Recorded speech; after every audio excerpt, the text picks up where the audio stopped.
What is that? Above me, what is that? Inside me, what is that? What is that I see but cannot tell in words, make eternal in words? What is that I cannot save from itself, and from the disease of time, in words? What is that which I know and lost and see in dreams, as revelations, blind prophecies? What is that intelligence divine, as Boethius had it, and the mortal reason which stumbles and falters and falls about it? Why, us! This, only this I know. This is the tragedy of language, this our damnation, this the mark of our sin, that we are fleeting, that the world must fall away, that we stumble over our feet, that we make a terrible clatter with words, that still must end in silence, that we stumble and fall in heaps about an empty center, in laughable absurdity, in empty metaphor. This is the mark of our sin. Where is our sin? Is it an emptiness or an excess? Can we see our sin or only its mark? We are damned to half blindness. We only know marks and symbols, metaphors and vessels of truth, allegories and abstractions of ourselves. We only know language and not the thing inside it, not the thing it holds. For what the war? I see the soldiers and know where they go. I know the stolid stillness of defense. I know they are virtuous. For what the war? For them and for their wings I stand. For the sacred mind, for the mind's freedom, I lay down utterly my neck.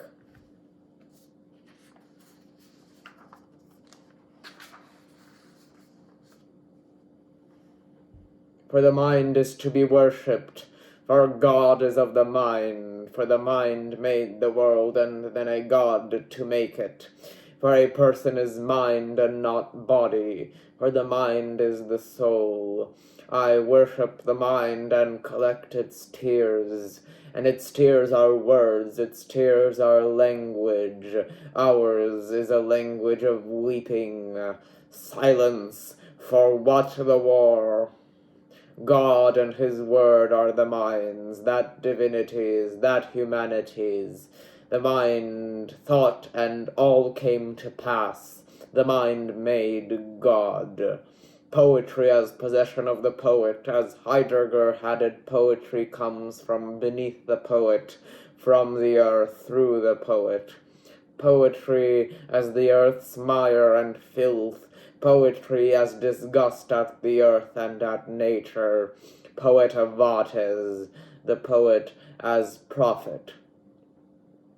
Chaucer's mundanity, Chaucer that pierced the folds of history, that rose from medieval tedium, and made himself naked to the night storm, to the violence of the future.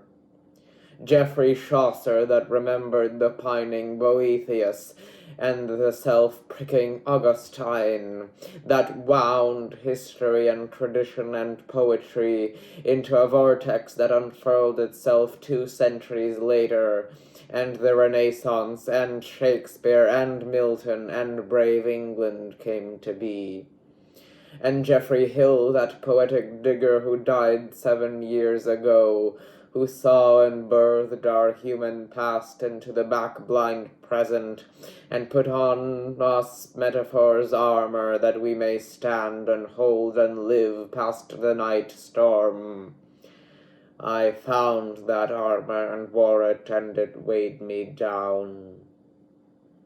The poet is blind, and is nothingness, is absence, and poetry is of itself, conceals itself, looks forward and back, is presence, is everything. Chaucer that first wound up the mystery.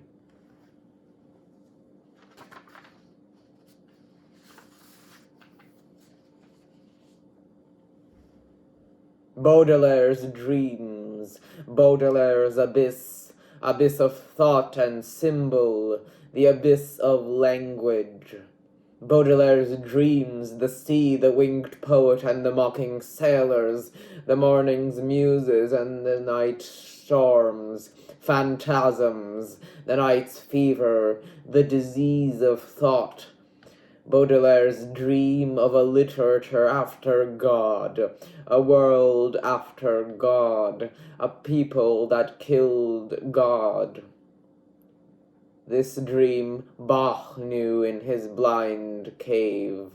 Bach knew God had died, and so sought to make God with his cantatas, his passions, his fever and fugue, the art of the fugue, die Kunst der Fuge.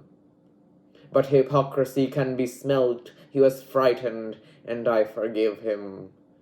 Baudelaire's dreams, Baudelaire's abyss, my disgust at myself, my disgust at death, my life as a turning inwards, and disgust at the sight. Death can be smelt. Schumann smelt his death, and they thought him mad. Van Gogh too, Keats too, Shelley and Byron perhaps. Yes, death can be smelt. The mind is the only eternity, the mind is the only God, and I lay it down, mind, eternity, God, in ink onto the page. How many eternities will I make? Many, many, and I will need none of them. But see, death is no eternity. It is a cursed and fallen soul. It is all except eternity. It is the maker of eternity. Only my words, only my tears will be left when it takes me. Death, the taking wind, my winter, and my words will sing in the winter of my days. These numbers I have chanted, these numbers, all this I have been given. I have found by prophecy under the first snow of winter, where the flowers were, where the earth lies dead, where the poet digs. The poem as a choice, as the necessity of itself over all else. The poem as the negation of eternity. The poem as a radical, political choice. A choice of the oblivion of language, the temporality of language, the inadequacy and vulgarity of language. A rejection of eternity for withering ecstasy, a rejection of eternity for oblivion, of divinity for damnation, of divinity for sin, of God, of paradise for woman and man.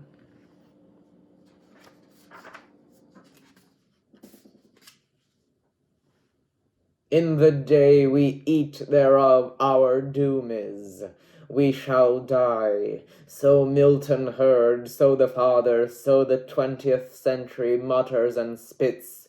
So I remember, so we know and say, so we thank them that made us. Winter blows the taking wind, a fever comes, a cold fever.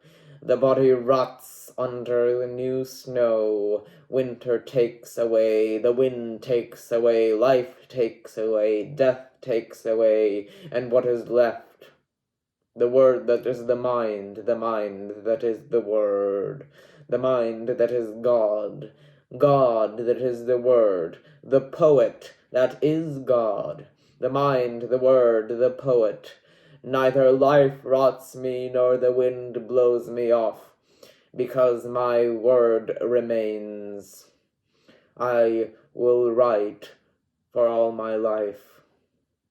All this I found in winter. All this in winter.